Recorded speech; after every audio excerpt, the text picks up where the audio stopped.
राम, श्री राम जय राम, जय जय राम, श्री राम जय राम, जय जय राम, श्री राम जय राम, जय जय राम, श्री राम जय राम, जय जय राम, श्री राम जय राम, जय जय राम, श्री राम जय राम, जय जय राम, श्री राम जय राम, जय जय राम, श्री राम जय राम, जय जय राम,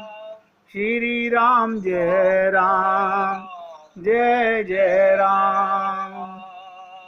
सभी पुण्यात्मा एकाग्रचित होकर सुने। ऐसे मन पर, कैसे मन पर? जो शांत मन हो जाए, विरक्त मन हो जाए। हमारा मन शांत नहीं है, विरक्त नहीं है। ऐसे मन पर आसीन होने के बाद रावण के विरुद्ध, अहंकार के विरुद्ध भगवान का युद्ध प्रारंभ होता है और उस युद्ध के रावण का विनाश होता है, अहंकार खत्म हो जाता है। ये मानो, ध्यान दो, अंतःकरण में मन का जो निर्माण है वही सारी असमर्थता की स्थिति में भगवान स्वयं आकर हमारी प्रार्थना को स्वीकार करें, बुराइयों को नष्ट करें। यही इस ध्यान का समग्र रहस्य है। भगवान से प्रार्थना करो, हे प्रभु मैं असफल हो गया, आप हमारी प्रार्थना को स्वीकार करो, बुराइयों को नष्ट करो। यही इस ध्यान का समग्र रहस्य है। कभी भगवान से हृदय से प्रार्थना तो करो। आप सोचो, अभी तो हमारा मन, अरे बाबा 24 घंटे काया माया में फंसा हुआ है। क्या करे इंसान? मन का गुलाम है। आप नहीं चाहते लेकिन मन के गुलाम हैं, फिर वही गलती कर बैठते हैं हम लोग रोज। भक्ति शास्त्र के अनुसार मैंने कई बार निवेदन किया, मन ही भक्ति की समस्या है। हमारा प्रेम भगवान से क्यों नहीं हो पा रहा?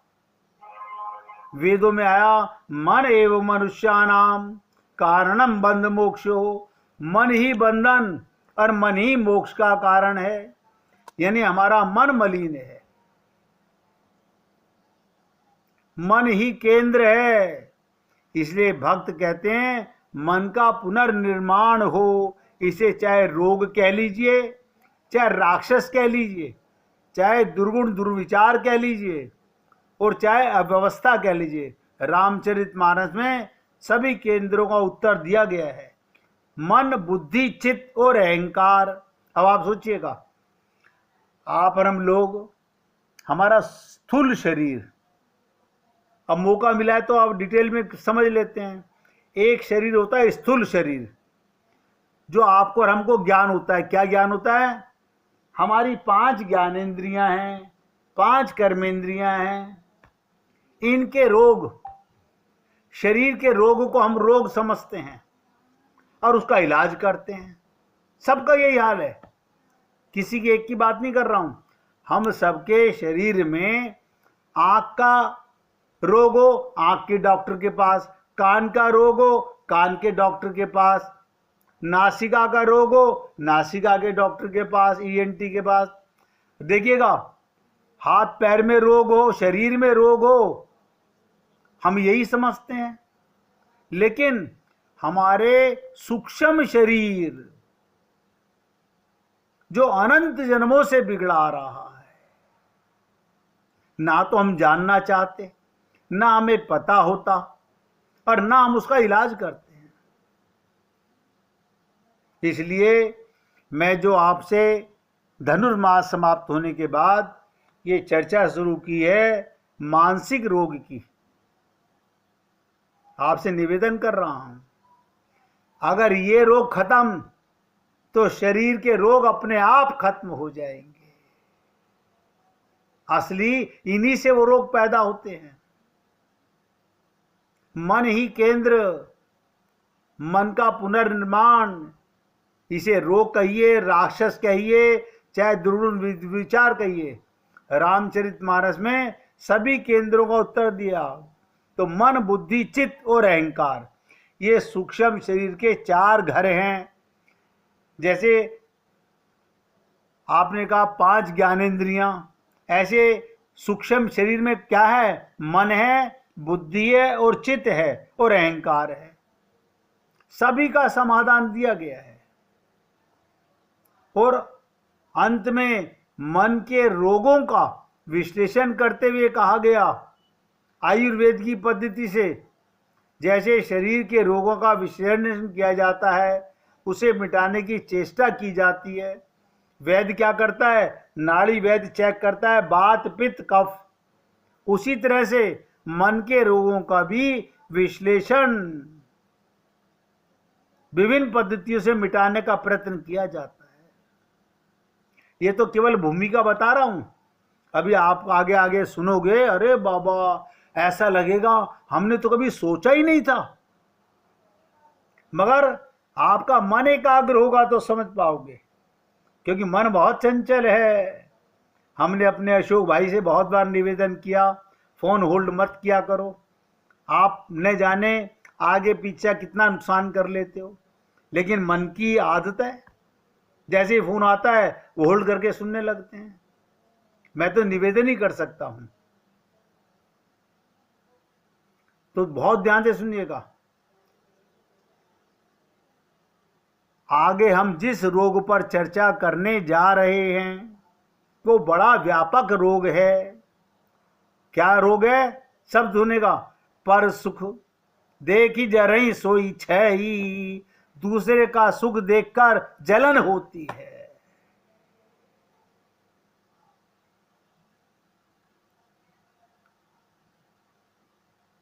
दूसरे को सुखी देखकर हमें बहुत तकलीफ होती है कि वो सुख में क्यों है। ये बहुत बड़ा रोग है। और इसके किसके कारण है, उसकी चर्चा पूरी डिटेल से समझने का प्रयत्न करेंगे। देखिए, हमारे मन के अंदर कभी सोचा नहीं होगा, 99% लोगों को तो पता ही नहीं होता कि सूक्ष्म शरीर क्या होता है। और ये मलिन का मलिन, ब्राह्मण के शरीर में, क्षत्रिय के शरीर में, वैश्य के शरीर में, शूद्र के शरीर में वही मलिनता थी, आई, रही और आगे चली गई। बल्कि क्या हुआ, पहले कम पाप थे, इस शरीर में आकर के हमने और पाप कर लिए, मन और गंदा कर ली, बुद्धि और गंदी कर ली। पहले से कम बोझ था और बोझ ला दिया इसके ऊपर। अब मौका है, हम चाहें तो अपने सूक्ष्म शरीर को, कारण शरीर क्या भाई, जैसा तुम्हारा सूक्ष्म शरीर है वैसा कारण होगा। अगर तुम्हारा सूक्ष्म शरीर, ध्यान दीजिएगा, आपने ये स्थूल शरीर, बाहर का शरीर, कितना ही राम नाम की चदरिया में लपेट लो, कितनी रुद्राक्ष की मालाएं डाल लो, कितने गेरुए वस्त्र धारण कर लो, जब तक सूक्ष्म शरीर गंदा है, मन, बुद्धि, चित्त और अहंकार है, तब तक नतीजा ठन ठन गोपाल है। तो रामचरितमानस में ये मानस रोग के ऊपर आपको सुन चुके हो कई बार कि गरुड़ जी को मन में रोग लगा, उनके मन में शंका हुई कि भगवान राम, मैं इनका वाहन, यानी भगवान भी बाहुपाश में बंध गए और मुझे बुलाया जा रहा है अपनी सहायता के लिए, फिर ये कैसे भगवान हैं? ये मन में रोग है। और इसके लिए सबसे पहले नारद जी के पास गए। नारद जी ने कहा इसका जवाब ब्रह्मा जी से लीजिए। ब्रह्मा जी के पास गए, ब्रह्मा जी ने कहा नहीं, शंकर भगवान के पास जाइए। शंकर भगवान ने कहा अगर वाकई में आप मनोरोग को मिटाना चाहते हो, परमानेंट कल्याण करना चाहते हो, क्योंकि स्थूल शरीर तो जल जाएगा। आपको तो पता है, हम सबको, ये शरीर जल जाता है, ये तो मिट्टी का मिट्टी में मिल जाएगा। हाथ भी, पैर भी, आंख, नाक, कान, मुंह सब जल जाएगा, लेकिन सूक्ष्म शरीर नहीं जलता, ये आगे चला जाता है आत्मा के साथ। अब सूक्ष्म शरीर बिगड़ा हुआ है, मन, बुद्धि, चित्त, अहंकार बिगड़ा हुआ है, तो हम कहां जाएंगे? जैसा मन में, सूक्ष्म शरीर में लेके जाएंगे ममता, मोह, आसक्ति, वैसे ही संसार में वापस आ जाएंगे। इसलिए मूल रोग है मन के रोग, सूक्ष्म शरीर के रोग। देखिए, मैं आगे चर्चा करने जा रहा हूं। अगर किसी को कोई मन में भाव हो, पूछना हो, तो पूछ लीजिएगा, क्योंकि अब आगे आगे आपके उस सूक्ष्म शरीर में कैसे कैसे रोग हैं उनका देखिएगा। जैसे डॉक्टर आपकी टेस्टिंग कराते हैं, खून की टेस्टिंग होती है, उससे रोगों का पता चलता है, उसके हिसाब से आपका इलाज होता है। और वैद्य जी आपके नाड़ी देखते हैं, बात, पित्त, कफ देखते हैं, उससे इलाज करते हैं। और मन के जो रोग हैं, आप उसके ऊपर चर्चा करेंगे। अगर सूक्ष्म शरीर शुद्ध हो गया, अंतःकरण शुद्ध हो गया, तो फिर हमारा कल्याण सुनिश्चित होगा। आगे बढ़ने से पहले एक छोटी सी मन में बहुत लीला आ रही है कन्हैया की, वो सुन लो। बृषभानु सरोवर के पास, जहां राधा रानी का महल था, उस सरोवर के पास एक सुंदर सांवरी सुनारन जा रही थी। सुनारन जा रही थी और क्या आवाज लगाती जा रही थी? कोई बिछिया ले लो, अरे कोई तो ले लो, ऐसी वैसी नहीं। क्या कह रही थी? ये बिछिया अनमोल रतन जड़े हैं इसमें। देखो, मार्केटिंग होती है नहीं, सेल्समैन जो हैं एक चीज को कितना बढ़ा चढ़ा करके बताते हैं। तो कहती जा रही है ये बिछिया अनमोल रतन जड़े हुए हैं इसमें, अरे तू तो ले ले, देख इस बिछिया को मंत्र तंत्र से बांध दिया है मैंने। क्या कहती है? इस बिछिया को मंत्र तंत्र से बांध दिया है मैंने, इसको जो लगाकर चलेगी, इसकी ध्वनि जिस पति प्रियतम के कानों में जाएगी, बस वो गुलाम हो जाएगा। देखो बेचने का क्या तरीका है। कितना सुंदर बोलती थी वो सांवरी। सब बरसाने की सखियां, राधा रानी की सखियां, सब सुनकर बाहर आ गईं। अरे कौन है ये जो ऐसी बातें बोल रही है? वो सांवरी थी। सब देखने लगी, सुंदर भी थी, नन्ही नन्ही, सुंदर ही नहीं, रंग सांवरा था, ज्यादा सांवरा था, उसकी आवाज में जादू था। सांवरी तो थी, पर गजब की लग रही थी, किसी अच्छे घर की सुनारन लग रही थी।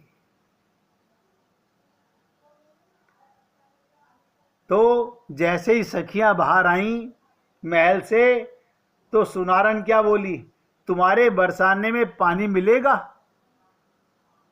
मैं चिल्ला चिल्लाकर थक गई, बिछिया ले लो, सुबह से तो चिल्लाती जा रही हूं।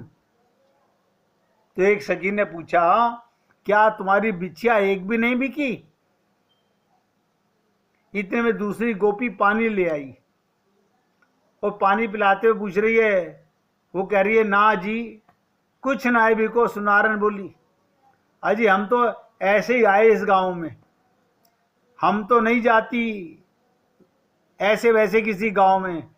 पानी पी लिया था और वहीं बैठे बैठे बातें बनाने लग गई सुनारन। अब देखो ध्यान से सुनो, इस महलन की सुनारन है, ऐसी कोई गली कूचे में घूम के बेचने वाली थोड़ी है। वो तो आग यही था। तो कहने का कारण था। तो क्या कहना चाह रही है? बरसाने की एक गोपी वो भी तुनक गई। हाँ तो सही कह रही हूं, हमारे इतने कीमती बिछिया गांव में कौन लेगा? बोली मेरे इतना कीमती बिछिया कौन लेगा? तो गोपी क्या बोली, तुम्हारे बरसाने के महल में ना गई? गोपी ने पूछा, देख लिया बरसाना, कछु नहीं है इसमें, हम तो चली अब। इतना कहकर अपना थैला उठाकर सुनारन चलने लगी। तुरंत एक गोपी बोली, अरे रुक रुक तो सुन, महल में चली जा, राधा रानी के महल में, वहां खूब तेरी खातिरदारी होगी और तेरे सारे गहने भी बिक जाएंगे। तो बोली, अरे बहन अब ना बेचनो, मैं गर्मी में वैसे ही परेशान हो गई हूं। बोली अच्छा रुक, तो चल मेरे साथ। वो गोपी चल दी उस सुनारन को लेकर के। पर कहां ले गई? सुनारन भी पूछती जा रही है। बृषभानु जी के महल में। गोपी इतना ही बोली और चलती रही। ये सुनारन पास के गांव से आई है, कुछ गहने लेकर आई है, देख लो, नहीं तो ये बातुनी बहुत है, यहां बरसाने में इसके कुछ भी गहने नहीं बिके, ना तो बदनामी करेगी बरसाने की बाहर जाकर। बरसाने की गोपी ने इतना ललिता सखी से कहा और कहकर चली गई। ललिता सखी ने पूछा, क्या लाई है, दिखा। तो क्या बोलती है तुर्क मिजाजन सुनारन, तुमको लेना है? सुनारन बोली, सच में ही ज्यादा बोलती है तू तो। बोली नहीं, मुझे तो नहीं लेना, पर हाँ हमारी लाडली जी को लेना है। देखिए राधा रानी को रिझाने का तरीका।